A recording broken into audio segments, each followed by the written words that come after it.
received an email on Tuesday that is certainly very timely at this time. I want to give you some background first. I'm from Katanning, and I have a girlfriend called Luann. And she lives in California, and I see her when I visit my land in California. And Luann has lived in California practically all her life. And she has two daughters. I'll clarify. She has a daughter that lives in Israel. And she actually has two daughters. She had two daughters. And sadly, her one daughter died at childbirth, practically. I think the baby was about 18 months old, of breast cancer. So, but she had an older son. He was 4 years old. So this is Luann's grandson. And her other daughter, Dory, is also married to an Israeli, and they live in Ashkelon. Okay, we're talking about the Gaza. Well, first of all, I received this email from Luann. My grandson needs all your prayers for his and all the warriors' safety, return, and for shalom. Then I received also, this was sent to me by Luann through her daughter, Dory. Dory has been journalizing these last difficult days. I spoke to her last night after this particularly stressful one, and she sounded totally wiped out. She doesn't mention her concern for Ben, who is her nephew and Luann's grandson, in her writing, but I have no doubt it is equally playing havoc with her emotional strength. Thank God she is a strong woman and a great asset to her country. Now this is from Dory.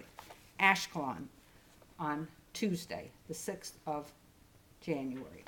I didn't write last night because yesterday was so overwhelming that all I wanted to do when I got home was dissipate my stress by mindless activities. Whatever energy I had left, I saved for a telephone interview with a representative from IPAC who wanted to get a personal account from someone in the Ashkelon area. When I get a copy of the results of the interview, I will share it with you, that is, if it comes out at all coherent. I had also been interviewed by a journalist from Israeli television in the morning, but that was before the more dramatic events of day. By the time the news came on the evening, there were more acute issues to present than the effects of stress on children and adults, and how we are handling things in the stress center.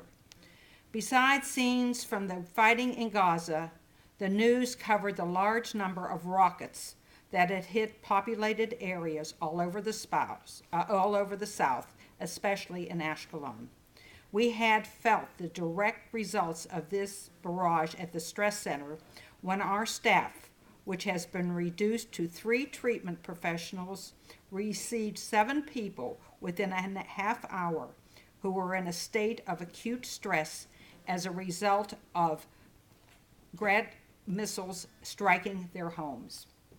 Here is a recording of a similar strike that occurred last March in an adjacent neighborhood. The day had started out as a nice pace with a series of 3 mothers coming in with children suffering from symptoms of stress as a result of the recent hostilities.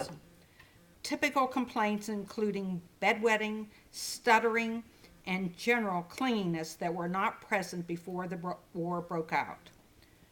Most children we have seen are reacting directly to the sirens and the missile explosions, but one boy's biggest fear was that something would happen to his father, who was called upon to drive soldiers around the South in his private bus.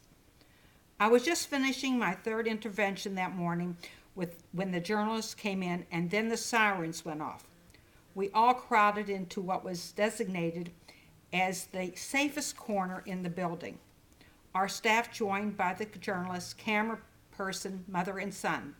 After we heard the second of what were relatively loud booms, I gave everyone a debriefing about the natural stress reaction we were all feeling in our bodies, hopefully taking advantage of the opportunity to normalize the trembling feeling for everyone, including myself. We all released a slow exhale and went back to our tasks. Little did we know that after sending the little boy home and my brief interview, we would see the emotional results of this explosion. I am an educational psychologist and a family therapist with extensive training in the treatment of trauma. But I have never worked in an emergency room before, and this was the first time I was called on to treat people coming straight out of a devastating event. Thank goodness no one was actually injured physically, but shock from the sound of the explosion, the shattering of glass, and the falling of structures, as well as the sights that accompany these noise, took its toll. A couple of victims were speechless and couldn't walk at first. Others were crying of shaking terribly. There was even one woman in early pregnancy who complained that her stomach started hurtling immediately following the missile strike in her backyard, and I asked her to describe the pain more in detail. I realized she was experiencing premature contractions. We sent her immediately off to the hospital emergency room. After things finally calmed down, I felt my body in a state of distress. I realized that I had hardly eaten, felt weak, but didn't feel I could digest much. I grabbed a cookie and made myself some tea. I even lay down on the hospital bed for about 15 minutes and did some relaxation exercises. I stayed at the center long enough to catch the 8 o'clock news, thinking I might see myself on TV. But as I said earlier, what I had to say didn't compete with the events of the day, or had they only seen me in action. Today was a relatively quiet in Ashkelon. Only 4 sirens and no direct hits. Though in a town 20 minutes northeast of Ashkelon, Gators, a missile slammed through a private home, causing minor injury to a baby. I paid some home visits to families and couples I have been seeing in my private clinic.